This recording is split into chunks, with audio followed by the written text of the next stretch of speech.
C'est difficile de dire qu'on défend la fraternité quand on commence par ficher en l'air le christianisme.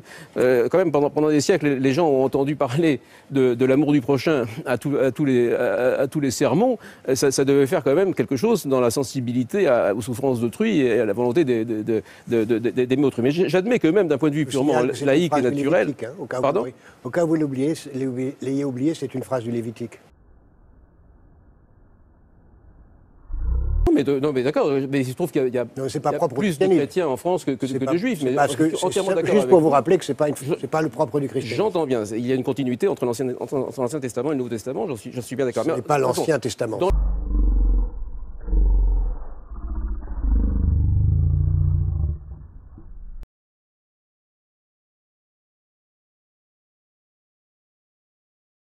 Il est question de...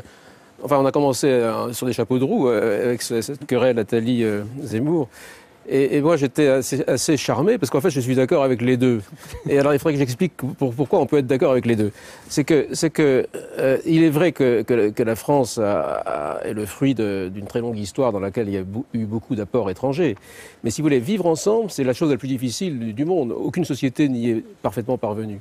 Comment est-ce qu'on peut progresser par rapport à la guerre de tous contre tous? On peut progresser par l'apprentissage lent de certaines règles de juste conduite, qui se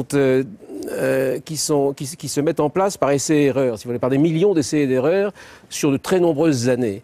Et quand on arrive à déterminer ces règles, qui sont les unes morales, c'est-à-dire sans sanction autre que la faveur ou la défaveur, et les autres juridiques, parce que l'État prend en charge d'assurer leur respect, on arrive à avoir une société à peu près harmonieuse. Alors quand arrivent en masse des gens allogènes, en effet, ils rompent cette harmonie. Et la vie commune n'est plus possible. Donc le problème n'est pas du tout au rien, ou bien on se ferme dans un club, ou bien on ouvre à tout vent. Le discours qu'on a entendu au moment de l'arrivée des Italiens, des Polonais, des Juifs, non, mais attendez. Et des musulmans, dont je dis aujourd'hui qu'ils sont une immense richesse pour la France, qu'ils apportent énormément, qu'ils sont des créateurs et dont on peut penser qu'ils font partie de l'espoir du pays.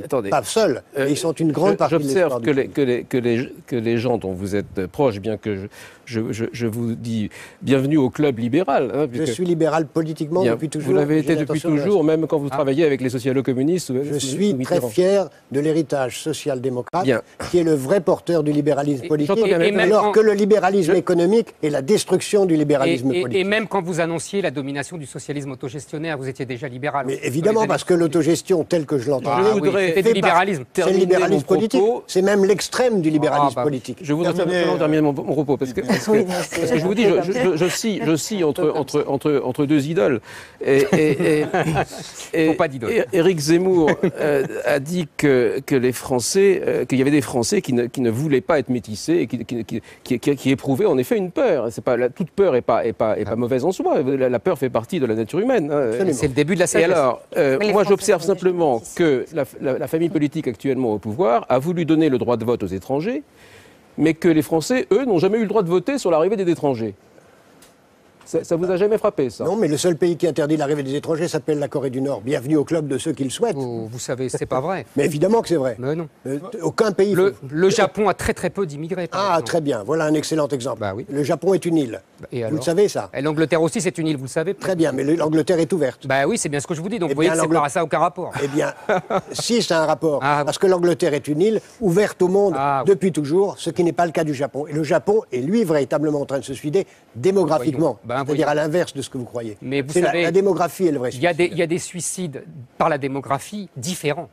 Ah oui, il y a différentes façons de se suicider, absolument. je le reconnais. Il y a le suicide aussi par la démographie quand une population est remplacée par une autre. C'est aussi un suicide. Ça, c'est le discours du XVIIIe siècle, XIXe siècle, XXe siècle, qui a conduit à la purification ethnique, dont les Espagnols se sont portés les premiers maîtres au XVe siècle. Ça n'a aucun rapport. Excusez-moi, ça n'a aucun rapport. C'est le discours de l'Inquisition au XVe siècle. Pardonnez-moi, ça n'a aucun rapport. J'écoute M. Dubé, M. Attali, et ensuite, je voudrais répondre parce que je pense qu'on est à la fois, on souffre trop de liberté et pas assez. Trop d'égalité, trop d'égalitarisme et pas assez d'égalité, puisque effectivement, Clémentine Autain a raison, et Madame Fleury a raison, on est passé à une société hyper inégalitaire depuis une trentaine d'années. Mais il faut bien comprendre que si on est passé à cette société hyper inégalitaire, c'est au nom du culte de l'individu, justement, qui est l'individu roi, et c'est au nom d'un universalisme qui a permis au capitalisme de développer sans frontières et de développer des transferts de capitaux, de marchandises et d'hommes sans frontières. Donc l'universalisme de Clémentine Autain, vous ne devriez pas être méchante avec Jacques Attali qui est charmant avec vous, au contraire, puisque vous le rejoignez finalement. Vous le rejoignez dans son universalisme sans frontières, vous êtes les mêmes. Et quand M. Dubé dit l'école des années 50, 60, d'ailleurs, je suis très content de l'entendre dire que cette école était bien meilleure que celle d'aujourd'hui. Il va dire que c'est pas ce qu'il a dit, mais moi, c'est ce que j'ai compris. Et quand Monsieur Dubé, plus facile. Bah oui, c'est normal, c'est à moi de parler. Quand Monsieur Dubé, vous dites, il y avait effectivement des systèmes pour éduquer à l'école, etc. Vous oubliez une chose pourtant évidente. Il y avait aussi l'assimilation républicaine, c'est-à-dire qu'on transformait en même les autres et on leur imposait s'il le fallait. Cette règle de l'assimilation républicaine qui, selon le grand historien Braudel, a permis l'intégration de millions d'étrangers, M. Attali, italiens, belges, espagnols, etc., a été abandonnée par les élites de gauche et de droite au nom de la liberté de l'individu, des racines, etc. Et du coup, sans cette assimilation républicaine qui transforme le même en autre, eh ben, on ne peut plus supporter de la solidarité, parce que le même ne supporte pas la solidarité vers l'autre. Soit l'autre devient le même, et là, on est solidaire, soit il reste l'autre, et on n'a pas envie d'être solidaire. Et c'est ce que font les gens, ils se séparent, ils ne vivent pas ensemble. Excusez-moi. La gauche en France a introduit cette idée de solidarité dans un sens complètement dévoyé, complètement différent. C'est lié à la naissance du solidarisme à la fin du XIXe siècle et au début du XXe. Les résignés réclamants, c'est ceux qui, dans un monde où l'État est de moins en moins puissant, moins en moins de moyens d'agir, continuent à être résignés, c'est-à-dire à avoir renoncé à choisir leur vie, et qui sont réclamants des miettes d'une richesse qui ne leur appartient pas. Avec l'idée qu'en permanence, vous avez des gens qui doivent recevoir des dons, recevoir de l'argent donné par des gens qui en permanence vont être volés. Et c'est là qu'on retrouve... C'est les mêmes qui donnent et qui reçoivent. Mais non, c'est pas les mêmes. Écoutez, moi je connais, si vous voulez, la France est pauvre, elle s'appauvrit parce que l'économie est bloquée. Pourquoi est-elle bloquée ? Parce que personne ne peut investir, personne ne peut se lancer, puisque quoi qu'il gagne, l'État lui en prend la moitié, et tous les règlements du droit social dévoyés rendent compliquées les choses. Et ceci est bien connu, toutes les comparaisons internationales le montrent. Et donc, il y a quelques semaines, vous auriez sans doute cité l'Allemagne en exemple, mais là, cette mais semaine, je la cite en exemple, je vais souvent en Allemagne, l'Allemagne est plus riche que nous, je ne sais pas quelle est la raison, mais je le constate. Donc, si vous voulez, tout est bloqué avec ce criminel ISF. Moi, je connais des exemples de gens qui ont le malheur d'avoir un appartement à Paris dont la valeur a augmenté, si vous voulez, et qui sont cadres moyens. L'État leur prend 7 mois de salaire. 7 mois de salaire. Comme personne ne peut vivre avec 3 mois de salaire ou avec 5 mois de salaire, ils sont obligés de manger leur capital. Et puisqu'ils sont obligés de manger leur capital, ils ne peuvent plus investir. Et voilà pourquoi tout est bloqué. Mais vous savez qu'il y en a qui n'ont pas de capital. Et donc la question, c'est de savoir simplement comment se loger, et non pas de savoir comment ils vont faire une plus-value sur la revente de leur appartement parisien. C'est précisément ceux-là qui sont victimes du fait que ceux qui ont un capital ne peuvent pas l'investir. Moi, je vous dis que le problème de la spéculation immobilière est le premier problème qui...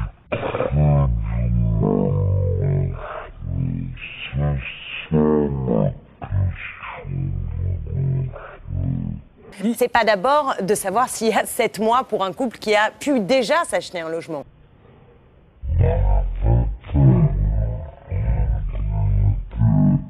Vous avez posé une question, à quoi servent les politiques ?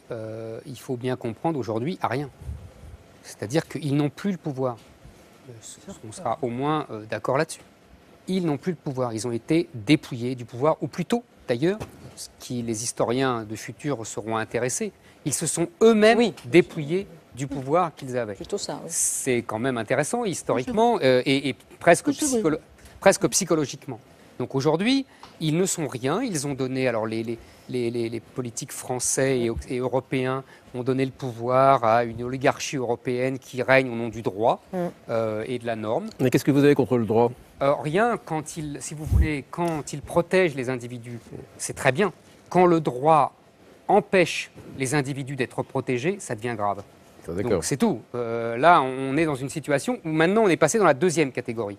Donc là, on a, si vous voulez, des politiques. Et comme nous, en France, moi je continue à considérer que nous ne sommes pas des individus hors sol et que tout le but de l'existence, ce n'est pas de réussir soi, mais qu'on est dépendant du passé, de l'histoire, de nos pays réciproques, des respectifs, et que ça existe, et que ça existera même dans l'avenir.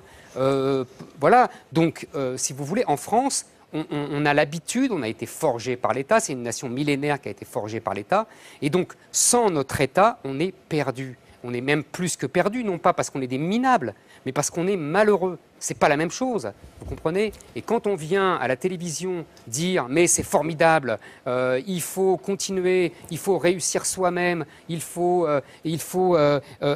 prendre sa vie en main », vous savez, les Français le regardent et disent « mais qu'est-ce qu'il nous dit ?» Vous vous souvenez, dans les années 1970, en URSS, tout allait mal. Et le discours, c'était on sait que ça va mal, mais ça veut dire qu'il faut encore plus de communisme. Et c'est exactement ce que nous a servi M. Attali, c'est absolument magnifique. C'est tout va mal, parce que depuis 30 ans, l'Europe a pris le pouvoir, parce qu'il y a toujours plus de mondialisation, mais il faut aller plus loin. L'Europe n'est qu'une étape intermédiaire, et il faut un gouvernement mondial. Donc ça, j'adore ce genre de raisonnement qui est toujours la course en avant, la fuite en avant. Maintenant, ce qui m'intéressait, c'est parce que pour une fois, j'avais envie de faire une synthèse, parce que je trouvais que et Mme Fleury et M. Neymo avaient raison à la fois. C'est-à-dire que M. Neymo dit on n'a jamais eu autant de prélèvements obligatoires, de dépenses publiques, d'impôts, etc. Et en même temps, Mme Fleury a tout à fait raison de rappeler qu'on n'a jamais été depuis très longtemps, depuis les années 1920 aux États-Unis, aussi inégalitaire, et on n'a jamais eu des grandes sociétés qui payaient aussi peu d'impôts et qui faisaient dissidence, parce que je pense que vous avez tout à fait raison, c'est le fameux livre, vous savez, de Christopher Lasch sur la rébellion des élites, et effectivement, nous avons depuis 30 ans un phénomène d'élite mondialisée, comme disait Chevènement, qui dans tous les pays se mettent en dissidence du reste de leur pays. Et quand M. Dubé, je reviens à ce qu'il disait tout à l'heure, il a tout à fait raison, quand il dit aujourd'hui... Vous avez fait une synthèse aussi avec M. Dubé. Vous avez vu, avec M. Dubé. Quand il dit les professions... Épargnez-moi cela, s'il vous plaît. Mais je ne veux pas surtout faire pas de synthèse avec vous, parce que là, non, là, il y a des limites, si vous voulez, à mon intelligence. Je ne peux pas, là, c'est trop fort. Merci. Quand M. Dubé dit les conditions sociales, les classes sociales s'opposent et ne veulent plus être solidaires, etc., mais il a tout à fait raison. Mais pourquoi? Parce que depuis 40 ans, depuis 50 ans, on a euthanasié une succession de professions. Les paysans, les petits commerçants tués par les grandes surfaces, et maintenant, on veut s'en prendre au nom de la soi-disant concurrence, de la soi-disant protection du pouvoir d'achat, à ceux qu'on appelle les nantis. Voilà, il faut les crever, ceux-là. C'est les pharmaciens, les notaires, les taxis. Ça, c'est les grands ennemis de M. Attali, qui n'est pas content quand il va à l'aéroport. Il ne trouve pas un taxi tout de suite, alors là, ça l'énerve. Et donc, il fait un rapport et il dit... il faut libéraliser les taxis. Les mecs, ils ont bossé 20 ans pour le taxi. Ce qu'ils ont acheté, c'est leur retraite. Mais il s'en fout. Attali, il veut aller à son aéroport. Il faut comprendre aussi. Donc, les notaires, les pharmaciens, etc., eux, ils ne veulent pas mourir. Ils ne veulent pas mourir comme les petits commerçants. Ils ne veulent pas mourir comme les paysans. Ils ont compris. Donc, ils se battent comme des chiens pour ne pas mourir. Et c'est normal.